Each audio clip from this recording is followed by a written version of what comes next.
times of war, exhausted by the everlasting bitterness between men. On that September day of 1945, I thought, would there ever be a true peace? A peace when walls between nations would fall, men would be in conflict only against poverty and illness, and the word unhappiness would be stricken forever from the human heart?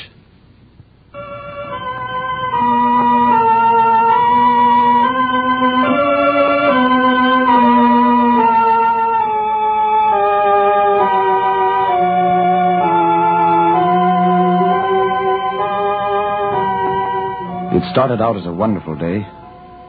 All over the world, the weather was unbelievably perfect. Where it was daylight, it was the clearest, bluest daylight in the memory of mankind.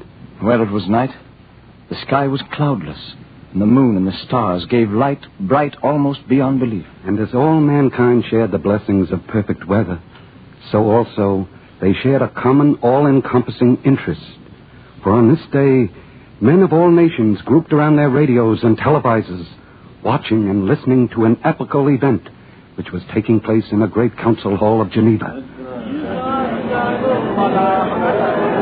Yes, epical indeed was this meeting, for in the great vaulted chamber sat 1,000 men of many tongues and many colors, of many temperaments, many ideologies, the chosen representatives of their nations, come together in council to meet and discuss a cause close to the heart of every man. And as each representative rose and spoke, from Tokyo to Melbourne, from Cape Town to Moscow, from Santiago to Nome, the ears and the eyes and the hearts of all mankind were with them. Black man, white man, yellow man, brown man, red man, listening and hoping. Indo-European, Arab and Berber, Mongolian, Malayan and Polynesian, American Indian, Dravidian, African, Australian and Papuan, hoping and listening. Protestant, Roman Catholic, Jew and Mohammedan, Confucian and Buddhist, Orthodox Catholic, Brahmin and heathen.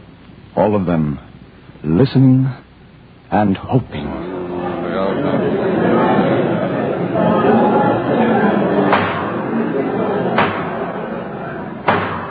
The next speaker, Signor Arati. Citizens of the world, I salute you. In the name of my people, I salute you. This is a great day. This is a day when the strong heart is glad. This is a day when a strong heart is sing. For today, for the first time in the history of the world, all men become like a blood brothers. For too many years, my people have wars. Too many wars. We have had too many wars. You have had too many wars.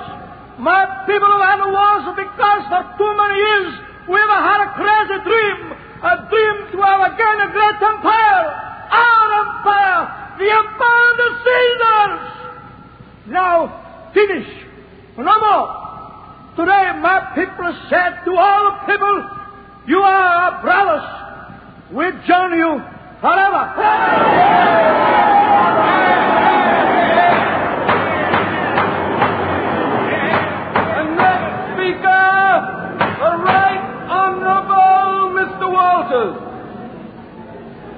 Gentlemen of the world, as a representative of my government, I bring you most cordial greetings and felicitations. This is indeed an historical movement, this joining together of all the races of mankind for the common good. Great was the moment when the Magna Carta was signed. As great indeed were the moments when the various constitutions were signed. But I say to you that this, indeed, is the greatest of moments. This moment of submersion of nationalistic ambition for the international good. My country, for years, has fought many wars. Our ancestors thought some of them righteous. But we, of this more enlightened time, renounce this shame forever. And we thrust behind us forever the imperialistic ambitions which have cost us the blood of our youth for so many centuries. Yes, from this moment henceforward, we give our empire to the world.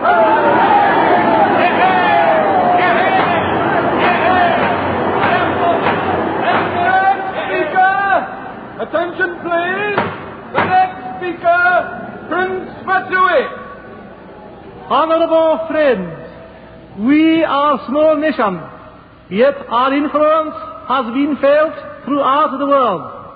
But this influence, unfortunately, has been aggressive.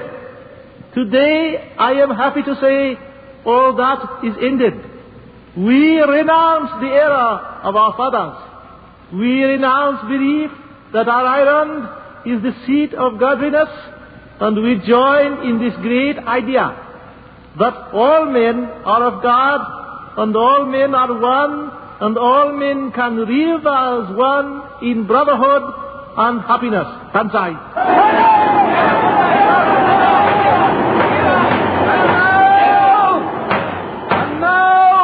Another representative of a great people, Monsieur Reynac. Messieurs et dames, I speak for a nation. Many have said this is a momentous occasion, but perhaps to no nation is it a greater occasion than it is to mine, which for many centuries has sat behind great barriers repelling invaders of our sovereignty. But today we strike down these barriers with our own hands, and we throw wide our arms and say to you, we are your brothers. We, a nation of individualists, a nation that has known hatred, turns from individualism and hatred to solidarity and love with all mankind. In the name of my nation, I salute the fraternity of mankind.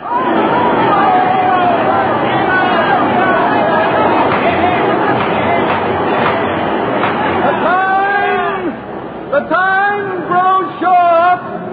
A few words from the representative of a great democracy.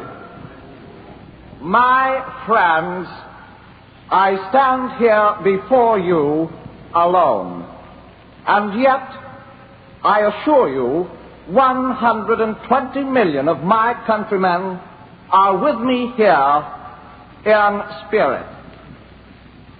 For many years, our national policy has been to mind our own business and to keep our powder dry.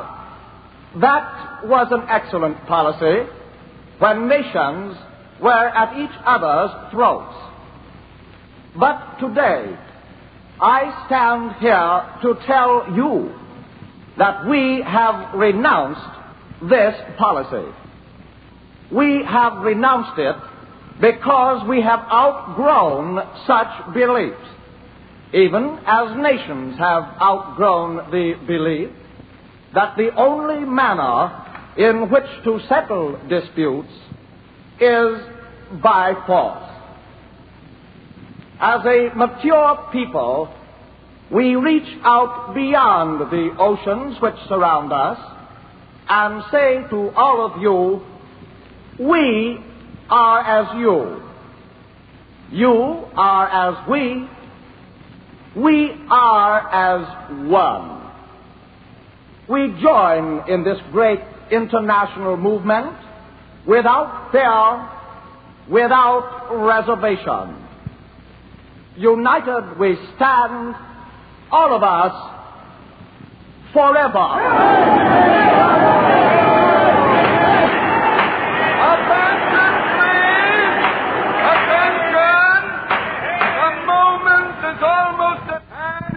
For the final signature on this historic document, a closing word by the representative of another great people, Herr Gamling. Viverschaft, brotherhood is a noble work. I now bring you this word as a representative of my people. For many years, my people have walked as one, perhaps bowed their head as one, regimented in the belief that we must work together and believe together. Some of the things we have believed, I stand here to tell you, have been false. It has taken many years of leadership, but now we know they are false. There is in the blood no right of leadership. Leadership is not in the blood. It is in the heart and the minds. This day we turn our blood into the great bloodstream of all mankind. White, yellow, black, the blood is the same. Christian, Jew, or heathen, the blood is the same. All are brothers, and today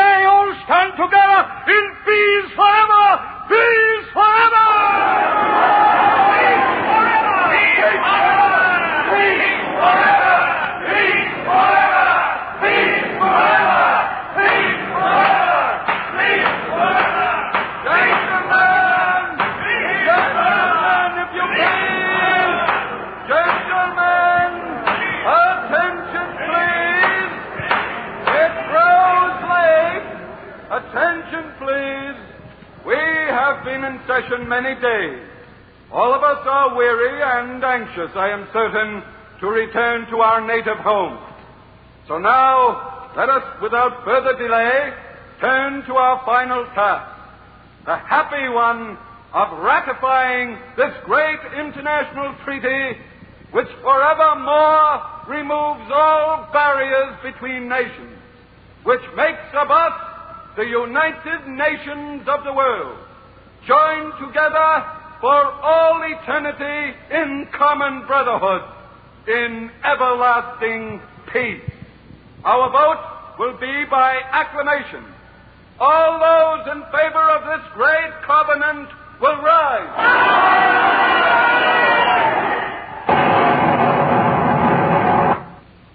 And that was the day the sun exploded.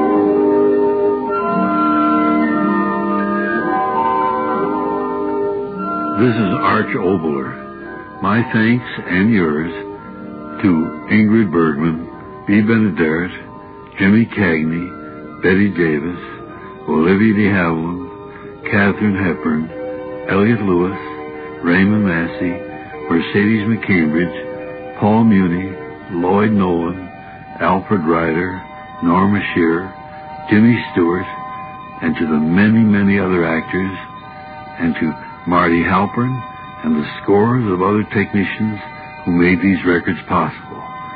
A low bow to the musical Gordon Jenkins. In saying goodbye to you, may I give you one last thought. It is this. For the sake of our children and the world's children, remember.